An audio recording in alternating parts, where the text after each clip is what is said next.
What's going on, guys? I want to do a video just going over some of these stuff I run on my BCM 16-inch gun. This is kind of my all-around grab-and-go gun right now. I do have a 13.7 that I'm putting together right now. It's going to be a 13.7 URGI build. So we'll start out in the back and work our way to the front. So I'll cut here and show you guys some of the stuff on the back. So starting out on the back here, I am running the Radian Raptor charging handle, the short handle one with a CAC rear sight, 600 meter rear, I believe. Moving up, I have the ScalarWorks aimpoint mount with my T1. I really like the T1 just because I never have to turn it off. This optic has been on for a year and a half now.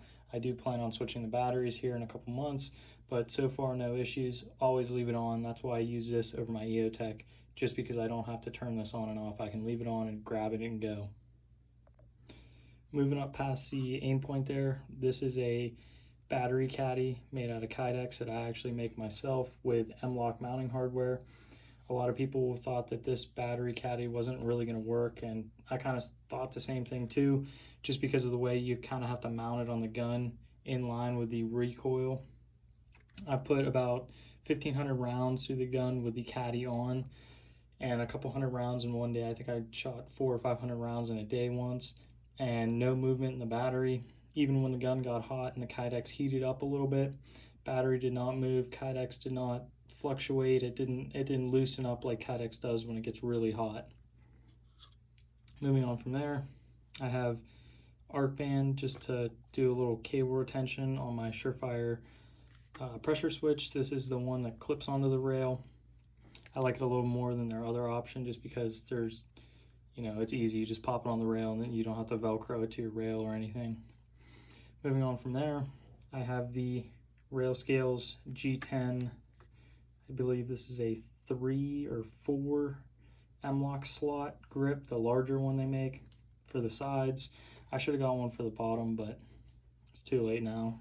I think they're all out of stock. So moving on from there, I have a BCM M-LOK grip.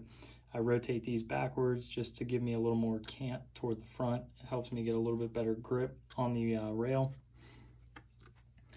Moving on from there, I am running a Surefire 300 with a Haley Thorntail mount. Really nice mount. I like it. Unfortunately, the Surefire Pros weren't a thing when I bought this light, or else I would have bought one. I plan on getting one for my new build to kind of do a comparison video between their older style and their newer style with their new fancy mount. But the Thorntail works just fine.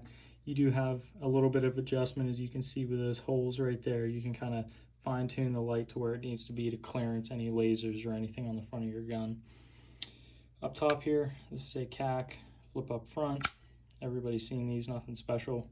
And I am running a Surefire brake just to see how the brake performs and stuff on a 16-inch gun and how flat it shoots.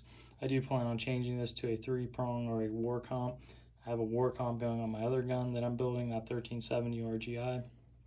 So we'll see kind of how the brake fares versus the war comp and stuff, because the war comp is the hybrid brake flash hider that they offer. So that's pretty much my MCMR in a nutshell. Like I said, I will be doing a video on my 13.7 when I finish building it and have the rail chopped down and stuff. So with that being said, if you guys have any questions, leave them down below. And as always, thank you guys for watching.